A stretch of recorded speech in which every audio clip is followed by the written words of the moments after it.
MLA Rahul Mamkootathil ഇപ്പോൾ ഈ സമരവേദിയിലേക്ക് എത്തിയതിന്റെ ദൃശ്യങ്ങളാണ് നമ്മൾ കാണുന്നത്. അല്പസമയത്തിനകം പ്രതിപക്ഷ നേതാവ് വി.ഡി. സതീശൻ ഇങ്ങോട്ടേക്ക് എത്തും.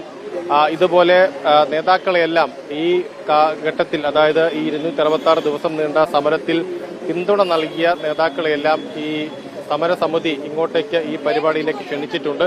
ഇപ്പോൾ ഇന്ന് പ്രത്യേക നിയമസഭാ സമ്മേളനം കൂടി ചേർന്ന ദിവസമാണ്. അപ്പോൾ പ്രധാനപ്പെട്ട നേതാക്കളെല്ലാം തിരുവനന്തപുരത്തുണ്ട്. അപ്പോൾ അവർ ഓരോരുത്തരായി ഇങ്ങോട്ടേക്ക് എത്തുമെന്ന് അറിയിച്ചിട്ടുണ്ട്. ഇപ്പോൾ യൂത്ത് കോൺഗ്രസിന്റെ മുൻ സംസ്ഥാന അധ്യക്ഷനും പാലക്കാട് MLA-യുമായ രാഹുൽ മാങ്കൂട്ടത്തിലാണ് ഇപ്പോൾ ഈ രാപ്പകൽ സമരവേദിയിലേക്ക് ഇന്ന് അഴിച്ചു നീക്കാൻ പോകുന്ന ഈ രാപ്പകൽ സമര പന്തലിന് മുന്നിലേക്ക് ഇപ്പോൾ എത്തിയിരിക്കുന്നത്. ആശാ വർക്കർമാരുമായി രാഹുൽ മാങ്കൂട്ടത്തിൽ ഇപ്പോൾ സംസാരിക്കുകയാണ്. അതിന്റെ ദൃശ്യങ്ങളാണ് നമ്മൾ കാണുന്നത്.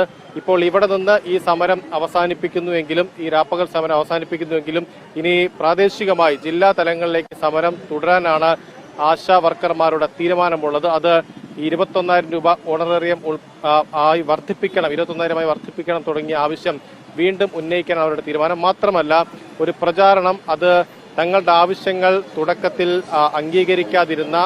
പരിഗണിക്കാതിരുന്ന തങ്ങൾ അധിക്ഷേപിച്ചവർക്കെതിരെ ഈ തെരഞ്ഞെടുപ്പ് കാലത്ത് ഒരു പ്രചാരണം കൂടി അവർ പ്രാദേശിക തലത്തിൽ ലക്ഷ്യമിടുന്നുണ്ട്. അങ്ങനെ ഒരു തീരുമാനം കൂടി ഈ സമരസമിതി എടുത്തിട്ടുണ്ട്. അപ്പോൾ പഞ്ചായത്ത് തെരഞ്ഞെടുപ്പ് വരും ദിവസങ്ങളിൽ അത് ആ നിലയ്ക്ക് പോകാനാണ് അവരുടെ തീരുമാനമുള്ളത്.